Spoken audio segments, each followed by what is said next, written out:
जय मसीह दोस्तों, हम बाइबल में पढ़ते हैं रोमी का पुस्तक 9 का 13 में जैसा लिखा है, मैंने याकूब से प्रेम किया परंतु एसाव को अप्रिय जाना। परमेश्वर सबका परमेश्वर है। परमेश्वर ने सूरज दिया है, आकाश में सबके लिए दिया है। परमेश्वर ने हवा दिया है सांस लेने के लिए सबके लिए। लेकिन ये वचन में अभी हम लोगों ने पढ़ा, मैंने याकूब से प्रेम किया परंतु एसाव को अप्रिय जाना है। ऐसे क्यों है? आइए सबसे पहले हम जानते हैं एसाव कौन है। याकूब और एसाव का माता पिता एक ही है। एसाव भैया है, याकूब छोटा भाई है। एसाव का मतलब होता है लाल और बालों वाला। वो जब जन्मा था उसका शरीर में रौं बहुत ज़्यादा था और लाल रंग का था। पैदा होने से पहले क्या हुआ, रेबेका का पेट में जोर से दर्द था। तो ऐसे क्यों है बोलते हुए उनका प्रश्न था। तो परमेश्वर ने उनको बताया था कि उसका जो पेट में है 2 जाति का लड़ाई चल रहा है। तो और जब पैदा हुआ, दोनों ट्विंस पैदा हुआ, एक ही साथ पैदा हुआ, लेकिन थोड़ा सा समय का हेर फेर है। एसाव पहले जन्मा और एसाव जब जन्मा तो एसाव का टांग को पकड़ते हुए याकूब भी जन्मा।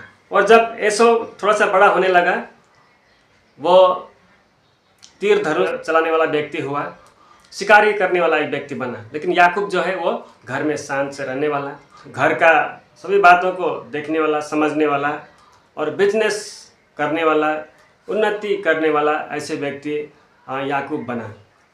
तो याकूब को उसका माँ रेबेका बहुत प्रेम करती थी। एसाव को उनका पिताजी आइसक बहुत प्रेम करते थे। एक दिन क्या हुआ, घर में आकर उसने देखा याकूब खाना पका रहा है, बिल्कुल टेस्टी भोजन पका रहा है और ये बहुत भूखा हुआ है। और इसने बोला, याकूब मुझे खाना दे दो। याकूब उसको खाना नहीं दे रहा था। याकूब ने बोला, पहले पलौठे का जो अधिकार है वो मुझे बेच डाल, उसके बाद मैं खाना मैं तुम्हें दे दूंगा। तो उसने कहा, अभी तो भूख से मरा जा रहा हूँ, ये जो पलौठे का अधिकार मैं रखकर क्या फ़ायदा, मुझे तो बड़ा जोर से भूख लगा हुआ है। तो उसने दे दिया याकूब को। उसके बाद में उसने वो खाया। हिंदी में एक कहावत है, अंत भला तो सब भला। देखिए, आदमी का शुरुआत कभी कभी अच्छा रहता है लेकिन बाद में बिगड़ जाता है। कभी कभी लोगों का शुरुआत बड़ा खराब है लेकिन अंत में सब कुछ ठीक हो जाता है। ऐसे भी आपने देखा होगा। और कभी तो आपने ऐसा भी देखा होगा, लोगों का शुरू में भी ठीक नहीं है, अंत में भी ठीक नहीं, ऐसा भी देखा होगा। और कभी तो आपने देखा होगा शुरू में भी आदमी का ठीक है, अंत में भी उसका अच्छा हो गया, ऐसे देखा होगा। लेकिन हम देखते हैं जो एसाव है उसका शुरुआत तो ठीक ही था, लेकिन धीरे धीरे करते हुए अंत है वो अच्छा नहीं हुआ। यानी कि प्रभु का नज़दीक में था शुरू में, लेकिन बाद में वो प्रभु से दूर होते चला गया। ऐसे उसका इतिहास है। परमेश्वर ने एक ही बार में जब वो पैदा हुआ उसी टाइम में मैंने एसाव को अप्रिय जाना, ऐसे नहीं बोला। देखिए, उत्पत्ति का पुस्तक में एसाव और याकूब का कहानी है और उनका इतिहास हम 25, 26, 27 में हम देखते हैं। लेकिन पुराने नियम का सबसे जो अंतिम पुस्तक है, मलाकी का पुस्तक 1 का 3, तो भी मैंने याकूब से प्रेम किया परंतु एसाव को अप्रिय जानकर उसके पहाड़ों को उजाड़ डाला और उसके पैतृक भूमि को जंगल के गिदड़ों का स्थान बना दिया है। यहाँ उसने कहा है, एक्चुअली पुराने नियम में यही कहा है उसने, मैंने एसाव को अप्रिय जाना करके। तो कहने का मतलब परमेश्वर ने शुरू में उसको एसाव को मैंने अप्रिय जाना ऐसे नहीं बोला, लेकिन उसका पूरा जीवन देखिए, पूरा जीवन परमेश्वर से दूर जानने का जीवन है। और उसका जो संतान है उसके संतान के बारे में आप उत्पत्ति का पुस्तक 36 में आप पढ़िए, उसका पूरा संतान के बारे में वहाँ लिखा है। उसने अन्य स्त्री लोगों से शादी किया और उनका बच्चे जब पैदा हुआ वह लोग और भी प्रभु से दूर चले गए। उनके संतान के बारे में बाइबल में हम देखते हैं 6 अगमवक्ता ने एसाव का संतान के विरोध में अगमवाणी किया है। सबसे पहले यशायाह का पुस्तक 34, 6 से लेकर 15 तक, और यिर्मयाह 49, 17 से 18 तक, और एजिकल का पुस्तक 25, 13 से 14 तक, और जोएल का पुस्तक 3, 19 and 20। आमोस का पुस्तक में भी एदोम के विरोध में अगमवाणी है।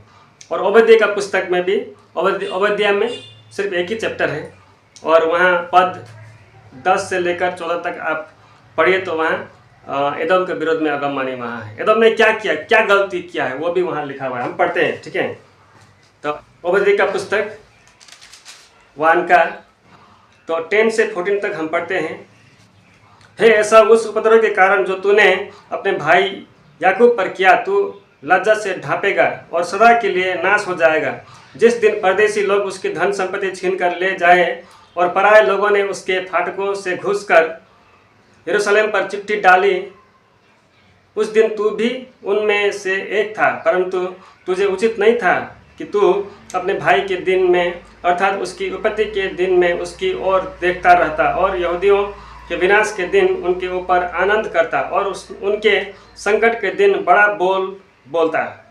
तुझे उचित नहीं था कि मेरी प्रजा की उपत्ति के दिन तू अपने फाटक में घुसता और उसकी विपत्ति के दिन उसकी दुर्दशा को देखता रहता और उसकी विपत्ति के दिन उसकी धन संपत्ति पर हाथ लगाता। तुझे उचित नहीं था कि तीर मुहाने पर उसके भागने वालों को मार डालने के लिए खड़ा होता और संकट के दिन उसके बचे हुओं को पकड़ाता। तो मेरा कहने का मतलब, जो ईसाव है और उसका संतान है, कंटिन्यूली परमेश्वर का विरोध में गया है। लेकिन याकूब को आप देखते हैं, याकूब वो परमेश्वर को खोजने वाला व्यक्ति था, आत्मिक रीति में उसका ध्यान था। उत्पत्ति 32 का 26 में इस तरह से है, तब उसने कहा, मुझे जाने दे क्योंकि भोर होने वाला है। याकूब ने कहा, जब तक तू मुझे आशीर्वाद न दे तब तक मैं तुझे जाने न दूंगा। देखिए, यहाँ याकूब का मल्ल युद्ध के बारे में हम पढ़ते हैं।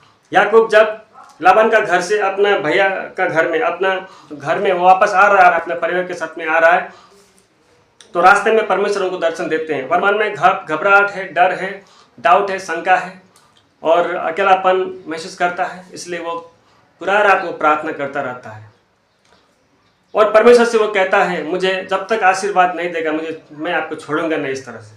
तो परमेश्वर उनको पूछते हैं, तुम्हारा नाम क्या है? तो जवाब में वो कहते हैं, याकूब। याकूब का मतलब क्या है? उत्पत्ति का पुस्तक 27 का 36 में उसने कहा, क्या उसका नाम याकूब यथार्थ नहीं रखा गया? उसने मुझे 2 बार अड़ंगा मारा, मेरा पहलौठे का अधिकार तो उसने ले ही लिया था और अब देख उसने मेरा आशीर्वाद भी ले लिया है। फिर उसने कहा, क्या तूने मेरे लिए भी कोई आशीर्वाद नहीं सोच रखा है? देखिए, तो कहने का मतलब, जो याकूब का मतलब है ना, चीटर है, धोखा देने वाला है। लेकिन यहाँ में वो अपना नाम बताता है, मेरा नाम याकूब है, ऐसे बोलते हुए। तो परमेश्वर बोलते हैं, आज से तुम्हारा नाम इस्राएल रहेगा। इस्राएल का मतलब है परमेश्वर का सेना। तो इस्राएल कौन है? इस्राएल पवित्र परमेश्वर का पवित्र जाति है, करार उनका है, परमेश्वर उनके साथ में है, व्यवस्था उनके द्वारा आया, उद्धारकर्ता उनके द्वारा जन्मा और वे लोग परमेश्वर से करार बांधे हुए लोग हैं। और देखिए, हम देखते हैं उत्पत्ति का पुस्तक 12 का अध्याय में परमेश्वर ने अब्राहम को बुलाया आशीष करने के लिए और अब्राहम को आशीष किया। I will make you great nation, परमेश्वर ने बोला। तो उनके द्वारा सारा संसार आशीष पाते हैं। देखिए, अब्राहम के द्वारा आइसक ने आशीष पाया, आइसक के द्वारा याकूब ने आशीष पाया। ईसा उसका जो संतान है वो विश्वास नहीं करने वाला व्यक्ति बन गया, विश्वास नहीं करने वाला जाति बन गया। तो दोस्तों, परमेश्वर ने एसाव को अप्रिय जाना, यही कारण है कि वो निरंतर परमेश्वर से दूर होता चला गया और परमेश्वर का विरोधी होता गया। हमारे लिए भी एक लेसन है, हम क्या परमेश्वर का प्रिय होना चाहते हैं या परमेश्वर का अप्रिय होना चाहते हैं? प्रभु यीशु मसीह खुद कहते हैं मत्ती 11 का 28 में, हे सब परिश्रम करने वालों और बोझ से दबे हुए लोगों, मेरे पास आओ, मैं तुम्हें विश्राम दूंगा। देखिए, विश्राम देने वाला, उद्धार देने वाला, शांति देने वाला यीशु मसीह है, आशीष करने वाला यीशु मसीह है। तो यीशु मसीह के पास में आइए, प्रभु आपको हमेशा प्रिय मानेंगे। यदि आप प्रभु से दूर जाएंगे, प्रभु का विरोध करेंगे, तो परमेश्वर का अप्रिय होने का सारा संभावना उधर ही है। देखिए, हम यदि अपने संपूर्ण हृदय से प्रभु को ढूंढते हैं, प्रभु के नज़दीक में रहते हैं, परमेश्वर और हमारा प्रेम बना रहता है। लेकिन यदि हम परमेश्वर से दूर जाएंगे तो हम अपने आप को परमेश्वर से अप्रिय बनाएंगे। तो आपको कौन पसंद है? याकूब पसंद है या एसाव पसंद है? प्रभु सहायता करे, प्रभु के नाम की महिमा हो। जय मसीह।